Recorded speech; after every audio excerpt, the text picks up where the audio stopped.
Hola a todos, mi nombre es Melanie Giselle Pérez Pérez y les hablaré acerca de mi libro favorito llamado Maus y les daré el porqué en el transcurso del video. Además, hablaré sobre su autor y una breve reseña sobre Art Spiegelman. Art Spiegelman nació en Estocolmo, Suecia, el 15 de febrero del año 1948 y es hijo de una familia judío-polaca. Se convirtió a principios de los años 80 en uno de los más influyentes historietistas del país, tanto por la obra que se destacó, Maus, que es mi favorita, en la que se denuncia el Holocausto a partir de la experiencia vital de sus padres judíos perseguidos por los nazis. Ahora bien, les hablaré acerca de su infancia y juventud. Su padre Wladek y su madre Anja eran judíos polacos sobrevivientes del campo de exterminio nazi. Emigraron en 1951 a Estados Unidos, donde residían los últimos miembros vivos de la familia, llevando consigo a su hijo Art de muy pequeña edad. Se fijaron en el país norteamericano y lo escogieron como su lugar definitivo de residencia. Un condicionante de la vida de Art Spiegelman es el fallecimiento de su hermano Richie durante la Segunda Guerra Mundial, como consecuencia del Holocausto o genocidio judío. Además, esta afirma en su obra Maus que siempre sintió rivalidad con la fotografía de su hermano difunto, al que nunca conoció y a cuya muerte nunca lograron sobreponerse sus padres. Spiegelman se crió en Rego Park, barrio del distrito de Queens, en la ciudad de Nueva York. Además estudió caricatura, enfocado hacia el campo profesional de la historieta y la animación, en la Escuela de Arte y Diseño de Manhattan. Además, comenzó a hacer trabajos profesionales de dibujante a la edad de 16 años, aunque el deseo de sus padres era que fuese dentista. Además, sobresalía en arte y filosofía. 30 años después, fue nombrado doctor honoris causa por la misma universidad que le vio fracasar como estudiante. En sus años universitarios, Spiegelman fue alumno y amigo del director de cine, Ken Jacobs, con quien fundó el departamento de cine de la Universidad de Binghamton. La labor y pensamiento de este cineasta dejaron una fuerte impronta en la carrera y en las obras de Spiegelman. A continuación les hablaré acerca de su carrera profesional. Trabajó en los años 1960 bajo el seudónimo de Skeer Graham. A finales del otoño de 1968 se vio aquejado de una crisis nerviosa que lo llevó al psiquiátrico. Aunque recobró la salud ese mismo año, poco después de alta se produjo el suicidio de su madre Anja. Y Art, quizá por razones de tipo terapéutico, empezó una febril producción de historieta en una línea vanguardista e introspectiva que publicó en la prensa alternativa. En el año 1980 fundó junto a su esposa la revista de vanguardia Raw, en la que participaron historietistas de vanguardia americanos y europeos. Fue en esta revista donde publicó desde 1980 la obra que reportó fama mundial, Maus. En 2004 realizó Sin la sombra de las torres, donde ofrece su particular visión del ataque terrorista de las Torres Gemelas, que se llevó a cabo el 11 de septiembre del año 2001, y las secuelas psicológicas que acarreó el atentado. Ahora bien, llegó el momento en que les contaré el resumen del libro.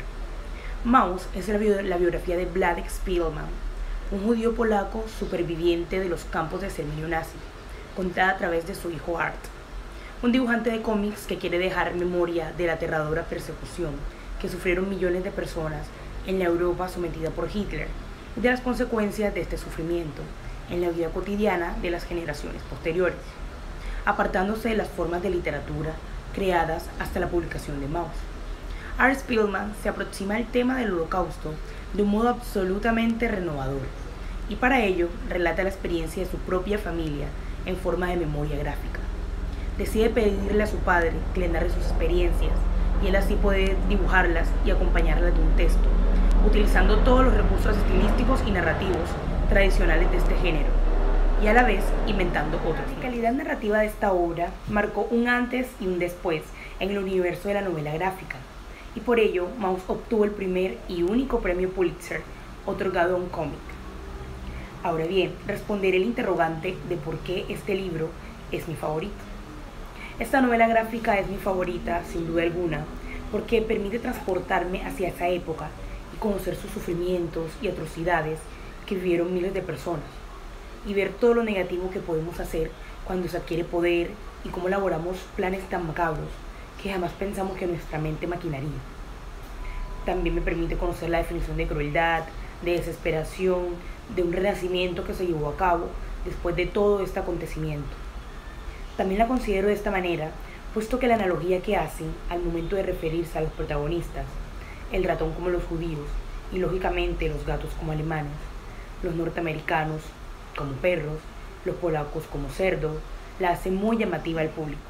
Una característica de esta novela gráfica es que nos olvidamos que estamos leyendo sobre el Holocausto, puesto que hacen uso del flashback o retrospectiva. Además, también se habla sobre la vida personal del padre, de la forma de ser tan dura y fría. Un aspecto muy estremecedor fue el suicidio de su madre. Esta narración tiene una historia dentro de otra historia, incluyendo una representación de la muerte de su madre, al momento de incluir un cómic dentro de otro cómic. El trato del padre de Art, puesto que quedó con secuelas de todo lo vivido, en vez de ser una persona positiva por ser sobreviviente, se convirtió en un hombre muy manipulador. Y esta historia nos muestra la relación del padre e hijo, que no es típica como la muestra en otras narraciones, la relación perfecta, y la deja al descubierto en cuanto a una relación lejos de ser perfecta. Además, cuando comencé a leerla, me permitió hacer una pequeña reflexión con lo que se vive en la actualidad. Bueno, no de manera exacta, porque lo que se vivió en ese momento fue algo que quedó marcado por todos los acontecimientos que les mencioné anteriormente. Al aspecto al cual quiero referirme es que ellos tenían que estar en sus casas, encerrados, puesto que había un gran virus cerca, los nazis, que merodeaban y le respiraban en la nuca. Aún nosotros, con ciertas comodidades, o lo más importante, un techo en el cual dormir, nos sentimos incómodos por estar en nuestra casa cuidando de nuestra propia salud, ni siquiera huyendo de enemigos que quieren acabar con nosotros porque no nos consideran raza humana. Nos quejamos y no nos remontamos a esa época en la cual se sufrió de gran manera. Les tocaba comer de la basura, hacer túneles y andar de nómadas buscando su seguridad y protección. Y nosotros, que nos documentamos o escuchamos ese tema, nos quejamos de lo que nos pasa actualmente. Seamos conscientes de nuestros privilegios que tenemos en la actualidad. Nosotros somos seres humanos que gracias a nuestra capacidad de raciocinio nos diferenciamos de los animales, aunque no lo demostramos en algunas ocasiones de esa manera. Los invito a que hagamos esta reflexión, a que no seamos xenofóbicos en cuanto a los alemanes, puesto que de ellos estamos hablando. No les preguntemos sobre todo lo vivido en esa época y el papel que ellos desempeñaron, porque las nuevas generaciones no tienen la culpa de lo que sus gobernantes hicieron en un pasado. Además, ningún país está libre de luchas o de conflictos a nivel religioso, político, social. Todos estamos en una constante construcción de nuestra sociedad. Esperemos que en unos años esa construcción sea favorable para generaciones futuras. ¿Por qué hablo de esto? Porque nosotros, como colombianos, alguna vez hemos sufrido de xenofobia. Nos relaciona con el narcotráfico, con las drogas, y eso tiene que cambiar, porque nosotros somos más que eso. Nosotros tenemos cosas importantes por la cual podemos destacarnos. Muchas gracias.